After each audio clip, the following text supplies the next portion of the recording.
Hello guys, कैसे हैं आप लोग। Welcome to my channel. Last lecture में हमने पढ़ा था बिलीफ, वैल्यूज एंड एथिक्स। इस लेक्चर में हम पढ़ेंगे morality, relationship among value, morality, ethics and norms. Okay, तो स्टार्ट करते हैं। So what is morality? Morality are those values which help us differentiate between right and wrong at the individual level. These are like personal standard, personal yardstick through which we see right and wrong. It differ from person to person. Okay, best example, moral values of our parents and moral values of us. Generation gap. हम complain करते हैं हमारे parents हमारी चीजें समझते ही नहीं है, हमारे थॉट प्रोसेस को समझते नहीं है। Okay, moving on. It is also stable and permanent like values, but it doesn't mean it cannot be changed. Again, let us take an example of a person who used to live in village. Now he moved to a city. अब क्या होगा, उसकी जो moral values है वो influence होगी, वो experience लेगा, न्यू आइडियाज मिलेंगे उससे, वो देखेगा अपने आसपास। ओके, तो चांसेस है उसकी मोरल वैल्यू चेंज हो जाए। ऐसा नहीं कि होगा ही होगा, चांसेस है, और ये सबके साथ तो ये भी जरूरी नहीं है। Okay, moving on. An individual who is free to act, his or her action can only be judged on moral basis. इस लाइन का क्या मतलब है? अगर हमें किसी के एक्शन को मोरल बेसिस पे जज करना है, उसको पहले क्वालिफाई करना पड़ेगा as a deliberate human action. उसकी क्या कंडीशन है? Knowledge about action, second voluntariness, third free will. ये मैं आपको डिटेल में आगे जो लेक्चर हो गया ह्यूमन एक्शन, उसमें मैं आपको ये सब चीजें डिटेल में कराऊंगा। अभी के लिए इतना समझ लो कि अगर हमें मोरल बेसिस पे किसी के एक्शन को जज करना है, उसको पहले क्वालिफाई करना पड़ेगा as a deliberate human action, तभी हम उस एक्शन को जज कर पाएंगे। Okay, moving on. If a person has to act against his morality, then he और शी वुड एक्सपीरियंस गिल्टी। इस लाइन का क्या मतलब है? अगर मैं आपको फोर्स करूं, आप मान लो एक ऑनेस्ट पर्सन हो और मैं आपको फोर्स करूं किसी करप्ट प्रैक्टिसेस में इंडल्ज होने के लिए, आप क्या करोगे? वो जो फीलिंग होगी ना, जो फीलिंग आएगी, उसे गिल्ट कहेंगे, वो एक्सपीरियंस करोगे जब भी मैं आपको फोर्स करूंगा आपकी मोरल वैल्यूज के अगेंस्ट जाके काम करने के लिए। ओके, तो if a person has to act against morality, he और she would experience guilty. Moving on. Any standard cannot be moral standard as it require a minimum standard of quality of conduct. इस line का क्या मतलब है? जो हमने ethics में पढ़ा था कि नेगेटिव वैल्यूज हमारी मोरल वैल्यूज का पार्ट नहीं बन सकती, इसको एक मिनिमम मतलब पॉजिटिव तो होना पड़ेगा। ये पॉसिबल है वो कंटेस्टेड हो, जैसे लिबर्टी है, कितनी लिबर्टी, बट मैं ये नहीं कह सकता violence is part of my moral value system, hatred is part of my moral value system, cheating, lying, ये सब नहीं कह सकते, ये आपकी मोरल वैल्यूज का पार्ट नहीं बन सकती। Okay, so let's move on. Morality acts like an individual wake-up call if something is happening or happened against his or her moral values. For example, several times it has been found whistleblowers finally act when they cannot tolerate anything happening in front of their eyes that is against their moral values like corruption. Okay, लोगों को लगता है कि भाई बहुत tolerate कर लिया, अब मैं से यार टॉलरेट नहीं कर सकता, नहीं तो मैं गिल्ट में मर जाऊंगा। तो फाइनली क्या करते हैं, मीडिया में आएंगे या रिपोर्ट पब्लिश करेंगे या कुछ भी करेंगे, क्योंकि वो उस गिल्ट को सहन नहीं कर पाते। तो फाइनली क्या करते हैं, उनका ब्रेक इवन पॉइंट आ जाता है, वो बाहर आते हैं, बताते हैं भाई ये गलत काम हो रहा है, तो होगा जो होगा देखा जाएगा।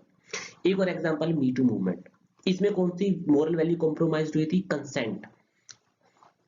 ओके, बहुत सारी एक्ट्रेस बाहर आई कि भाई देखो हमें ऐसे ऐसे मोलेस्ट किया गया था या कुछ किया गया था। क्यों? क्योंकि उनका जो कंसेंट था, consent is a part of moral value system, उनकी मर्जी के बिना उनके साथ कुछ किया गया था, मोलेस्ट किया गया था या रेप किया गया था। ओके, तो ये क्या है, ये मोरल वैल्यू के अगेंस्ट हुआ था, वेकअप कॉल।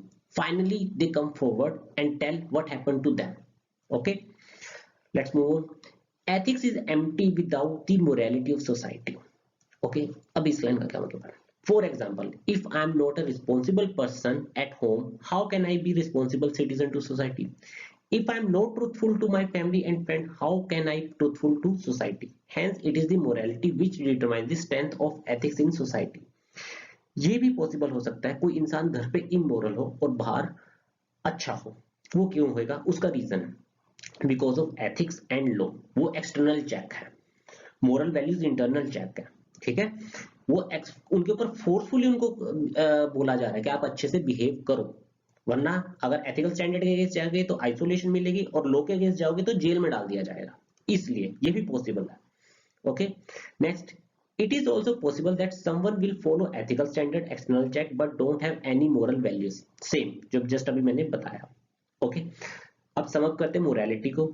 जब आप आंसर लिखोगे आपको ये चारों चीजें लिखनी है, याद रखना. ये मोरालिटी को पूरा समअप कर देती है. What is morality? It help us differentiate between right and wrong at the individual level. These are external check. Any standard cannot be a part of moral standard. Next, if a person has to act against his morality, then he would feel guilty. Okay, यहाँ पे आपका morality खत्म हुआ. अब चलते हैं आगे. Now let's talk about the difference between ethics and morality. You should have a clear understanding between ethics and morality. So, what is ethics? It helps us differentiate between right and wrong at the societal level. Morality, it helps us differentiate between right and wrong at the individual level. Personal yardstick, okay, personal standards. Next, it governs the conduct of all members of society. Morality, it is the standard that an individual set up for himself or herself. Okay, next, ethics. Ethical values are universal in nature. Morality, it differs from person to person. Next, ethics, it puts a check on our conduct from outside force, external rule or societal rule. Whereas morality, it puts a check on our conduct from inside, internal principles. Okay, moving on. Ethics, if we act against established standard or ethical standard, we can face a boycott or social isolation. In case of morality, if we act against our moral values, we would feel guilty. Next, ethics, it brings stability and order to the society. What morality does? It brings inner peace to the individual. Okay, that's the basic difference between ethics and morality. A clash between morality and ethics. Yes, this is possible because someone's moral value do not match with ethical values of the society. And opposite also true that someone's moral value do match with the ethical value of the society or overlap with the ethical value of the society. For example, live-in relationship. The younger generation who believes in consent, individualism, liberty, right to privacy, their body right, they would not have any problem. Okay, so there is nothing wrong if two people start living together, whether they are married or not. But if we ask the same question to the older generation, to our parents, to our grandparents, what they will call it? A sin, paap. They would see it as a wrong and unethical practice. Okay, moving on. People may view war as immoral since war includes bloodshed and murder. But from a nation's perspective, war may be good because it serves to safeguard their nation. Security interest को fulfill करता है. Okay, nation interest को fulfil करता है. ये सारी चीजें तो ये पॉसिबल है कि काफी लोग इस चीज में बिलीव करें, सोसाइटी लेवल पे बिलीव करें, बट इंडिविजुअल लेवल पे कोई इसे बिलीव ना करे, वो इसे अनएथिकल बोले या इमोरल बोलेगा. Now let's talk about relationship among values, ethics, morality and belief. Okay, belief are two types. Week belief, strong belief. Strong belief क्या करेगा? टर्न हो जाएगा वैल्यूज में जब कोई बंदा इसे कमिट करेगा जो उसके लिए इंपॉर्टेंट होगा. What is more important? Okay, this is value. Now those value which help us differentiate between at individual level, these are moral values. When those value which help us differentiate between right and wrong at the societal level, these become ethical value, external check. Okay, यहाँ पे Venn diagram है. Values पूरा circle है, उसके अंदर है ethical value, moral value. Ethical values and moral value क्या कर रही है? ओवरलैप कर रही है. ये पॉसिबिलिटी है.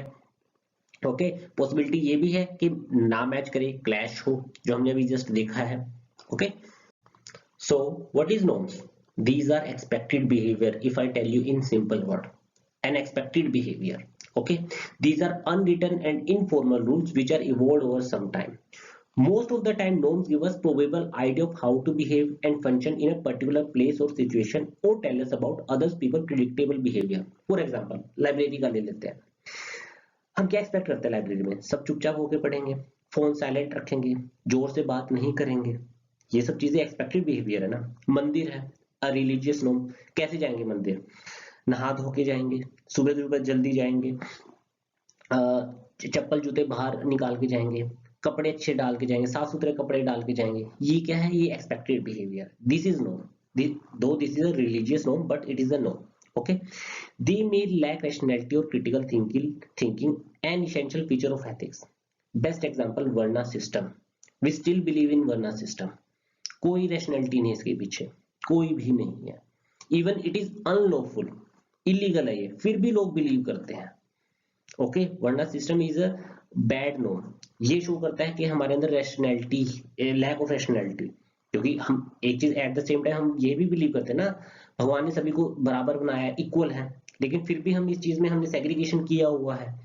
ओके, ब्राह्मण, क्षत्रिय, शूद्र, ये सब। Moving on, they are influenced by custom, culture, tradition, religion etcetera. Same varna example आप सोच सकते हो। और आप ये भी कह सकते हो जैसे वुमेन्स को अलाउड नहीं होता उनके मेंस्ट्रुएशन पीरियड्स के टाइम टेंपल में जाना, किचन में जाना, ये सब क्या ये नॉर्म है। Okay, moving on, they also help us to bring social order and stability to society. ये भी सच है, ये हेल्प करते हैं। जैसे एथिक्स करता है वैसे ये भी करते हैं, क्योंकि कुछ नॉर्म अच्छे भी हैं, ऐसा नहीं है कि सभी नॉर्म्स बुरे हैं, norms are good and bad. ये आगे मैं एग्जांपल दूंगा तब आपको और क्लियर हो जाएगा। It's really hard to deviate from norms. If you do, you would feel uncomfortable or society or group will pressurize to follow it.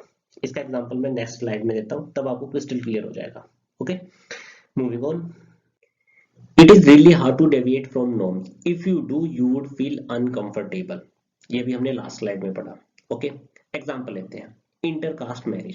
If you want to marry someone from another caste, you will realize how our whole family and relative force us. Give many reasons why you should not marry another caste girl or a boy, creating emotional drama, asking us to choose between parents and the lover. And if you are a gay and lesbian or lesbian, rest you know what will going to happen. वो मानेंगे ही नहीं। हमारी Indian society इस चीज में believe नहीं करती, और ये अनएथिकल भी है अगर हम देखें ना इंडियन सोसाइटी के हिसाब से। ओके, ये अभी कंटेस्टेड है, ये चल रहा है। ठीक है, मैंने एथिक्स वाले लेक्चर में चीज बताई थी। अभी एक्सेप्टेंस, इस पे एक नया एथिकल स्टैंडर्ड क्रिएट हो रहा है, इसको टाइम लगेगा, इन प्रोसेस है ये। Okay, they are considered as a view of majority. Mostly people follow करते हैं नॉर्म्स को, और अगर ना भी करना चाहे तो उनको प्रेशराइज किया जाता है। ओके, अब बात करते हैं नॉर्म्स कैन बी गुड और बैड। बैड नॉर्म्स के एग्जांपल, सती प्रथा, देवदासी प्रथा, ये तो अभी भी फॉलो हो रही कुछ पार्ट में, इंडिया के कुछ पार्ट में। एल्डेस्ट गर्ल को भेजा जाता है पुजारी के पास, एज ए स्लेव रखा जाएगा उसको। ठीक है, वो उसे मोलेस्ट भी करेगा, उसे फ्री में काम भी करवाएगा, सब कुछ करेगा। और जो इनके बच्चा पैदा होता है, क्या कहते हैं, ये भगवान ने भेजा है। पढ़ना इस चीज के बारे में ना, देवदासी प्रथा। Next, the Holocaust was a social norm. जो जूस को मारा गया, जर्मन ने जस्टिफाइड किया इस चीज को, और लोगों में ये जो भी प्रोपागेंडा है, जो भी लोगों को बिलीव करवाया गया, ये सही चीज है। Next, we still follow the Varna system which is neither ethical nor moral and it is even unlawful. फिर भी चल रहा है, आप देखो। Okay, moving on, few example of good social norm: greeting people, speaking quietly in public places, or giving your bus seat to an elderly human being or a pregnant lady. These are expected behavior. Okay, remember this. Moving on, norms provide a key to understanding general social influence and conformity. ये आपको समझ में आएगा attitude में, जब मैं आपको एक एटीट्यूड में पढ़ाऊंगा। अब करते हैं quick recap. What is norms? Unwritten and informal rules. These are views of maturity. It is hard to deviate from norms because you would feel uncomfortable. Norms can be good or norms can be bad. Ethics के साथ क्या relationship है? Good norms overlap with ethical values. Okay, that's all for today. आज हमने पढ़ा morality and norms. Okay, अगर कोई question है, कोई क्वेरी है, तो आप कमेंट सेक्शन में भी पूछ सकते हैं, और आप मेरे टेलीग्राम चैनल के थ्रू भी मुझे रीच कर सकते हैं। Okay, thank you.